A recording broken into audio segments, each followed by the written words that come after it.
Breaking news హెచ్ఐఎల్టీ policy leak పై ప్రభుత్వం serious గా ఉంది.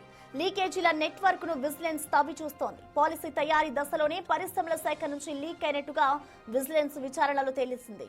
విజిలెన్స్ రిపోర్ట్ కు సిఎస్ రామకృష్ణారావుకు అందించారు. సీల్డ్ కవర్ లో రిపోర్ట్ అందించారు విజిలెన్స్ అధికారులు.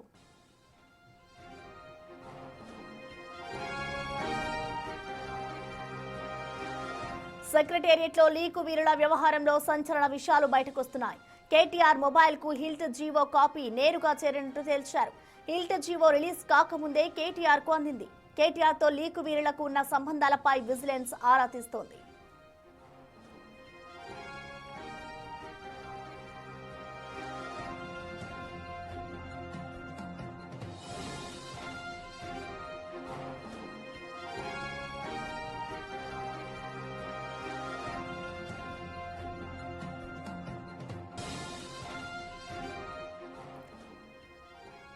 హెచ్ఐఎల్టీ పాలసీ లీక్ పై ప్రస్తుతం ప్రభుత్వం సీరియస్ గా ఉంది. లీకేజీల నెట్వర్క్ ను విజిలెన్స్ తవ్వి చూస్తుంది. సమగ్ర నివేదిక అందిన తర్వాత ఇటు బాధ్యులపై చర్యలు తీసుకునేందుకు కూడా సిద్ధమైంది. సెక్రటేరియట్ లో లీకుల వీరుల వ్యవహారంలో ఇప్పుడు ప్రభుత్వం అయితే కీలక ముందడుగేస్తుందని చెప్పుకోవాలి. దీనికి సంబంధించి కూడా సంచలన విషయాలు బయటకు వస్తూ ఉన్నాయి. పాలసీ తయారు దశలోనే ఉన్న సమయంలో ఇటు పరిశ్రమల శాఖ నుంచి కూడా విజిలెన్స్ విచారణలో లీక్ అయినట్లుగా తెలుస్తోంది. దీనిపై పూర్తి డీటెయిల్స్ ని మా ప్రతినిధి వాసు మనకి అందిస్తారు. వాసు, మనం చూస్తున్నాం హెచ్ఐఎల్టీ పాలసీ లీక్ కి సంబంధించి అసలు ప్రభుత్వం చాలా సీరియస్ గా ఉంది కాబట్టి అసలు ఎవరు చేశారు ఏంటి అనేది డీటెయిల్స్ ఏమైనా తెలుసాయా? అసలు ప్రభుత్వం దీనిపైన ఎటువంటి దృష్టి సారించింది అనుకోవచ్చు వాసు?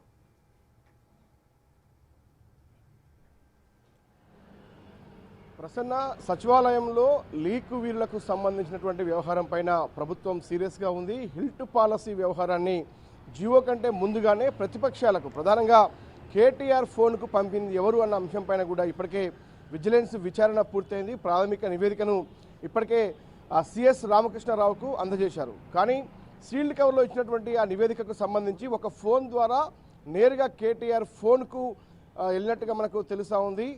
ఏదైతే స్లైడ్ షాట్ పేరుతో కూడా ఫోటో స్లైడ్స్తో కూడా ఈ యొక్క నివేదికకు సంబంధించినటువంటి వ్యవహారంలో కూడా వెళ్ళినట్టుగా తెలుస్తుంది. అది ప్రధానంగా ఇది ఏదైతే పరిశ్రమల శాఖకు సంబంధించి ఆ యొక్క పాలసీ రూపకల్పన సమయంలోనే ముందుగానే వెళ్ళినట్టుగా సమాచారం ఉంది. 20వ తారీఖు ఏదైతే కేటీఆర్ ఫోన్కి వెళ్ళిందో 21న ఆయన మీడియా సమావేశాన్ని ఏర్పాటు చేశారు. 22న జీవో నెంబర్ 27 పేరుతో కూడా ప్రభుత్వం జీవో విడుదల చేసింది హిల్ట్ పాలసీకి సంబంధించి. కానీ 2 రోజుల ముందుగానే కేటీఆర్కు పంపింది ఎవరు అన్న దానిపైన కూడా పూర్తి స్థాయిలో దర్యాప్తు జరుగుతోంది. ఇంకా సమగ్ర దర్యాప్తు జరిపి పూర్తి స్థాయి ఆధారాలు సేకరించిన తర్వాత చర్యలకు తీసుకునే అవకాశం కనిపిస్తోంది. ముఖ్యమంత్రి టేబుల్ పైన ఈ యొక్క నివేదిక కాపీ ఉన్నట్టుగా తెలుస్తుంది. విజిలెన్స్ నివేదికలో కూడా చాలా కీలక అంశాలు వెలుగు చూశాయి. పారిశ్రామిక శాఖలో ఉన్నటువంటి ఒక కీలక వ్యక్తి ఈ లీకేజ్ ఇచ్చినట్టుగా ఇప్పటికే సమాచారం అందింది. ఆ వ్యక్తికి సంబంధించి చర్యలపైన కూడా ప్రస్తుతం ప్రభుత్వం అయితే దృష్టి పెట్టింది. ఇక ఓన్లీ ఇదొకటేనా, ఇంకా ఏమైనా ఇతర శాఖల్లో కూడా లీక్ వీరులు ఉన్నారా అన్న అంశానికి సంబంధించి కూడా సీఎంఓతో పాటు సిఎస్ కార్యాలయం పూర్తి స్థాయిలో కూడా నిఘా పెట్టింది. ఎవరెవరు గత ప్రభుత్వంలో కేటీఆర్తో పాటు హరీష్తో పాటు ప్రభుత్వంతో సన్నిహితంగా మెలిగారు, ఎవరెవరు కీలక ఉద్యోగాలు చేశారు, ఎవరెవరు ఇప్పటికీ వారితో టచ్లో ఉన్నారు, టచ్లో ఉండి ఎలాంటి లీకులు చేస్తున్నారు, ఇప్పటిదాకా ప్రభుత్వం నుంచి వచ్చినటువంటి లీకులేంటి, తద్వారా ప్రభుత్వాన్ని ఇరుకునబెట్టేటువంటి అంశానికి సంబంధించి ఎక్కడెక్కడ ప్రతిపక్షం ఇప్పటి వరకు కూడా మాట్లాడింది అన్న అంశంపైన కూడా పూర్తి స్థాయిలో కూడా దృష్టి పెట్టారు. విజిలెన్స్తో పాటు ఇంటెలిజెన్స్ కూడా మొత్తం సెక్రటరియట్ మొత్తాన్ని కూడా తన సర్వేలెన్స్లోకి తీసుకొని కూడా ఎక్కడ ఏం జరుగుతుందన్న అంశంపైన కూడా పూర్తి స్థాయిలో నిఘా పెట్టారు.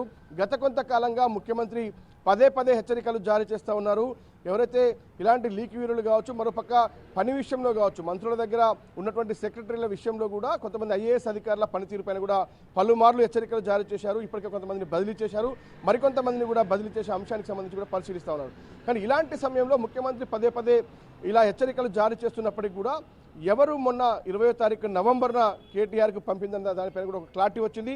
పరిశ్రమల శాఖలో కీలక వ్యక్తి, ప్రభుత్వానికి సంబంధించినటువంటి కీలక వ్యక్తి ఈ యొక్క లేఖను లీక్ చేశారన్న అంశంపైన కూడా ఇప్పటికే దృష్టి పెట్టింది. దీనికి సంబంధించి విజిలెన్స్ ప్రాథమిక నివేదికలో తేల్చింది. కానీ దీనిపైన పూర్తి స్థాయిలో సమగ్ర నివేదిక అందిన తర్వాత చర్యలకు ప్రభుత్వం పూనుకోబోతుంది.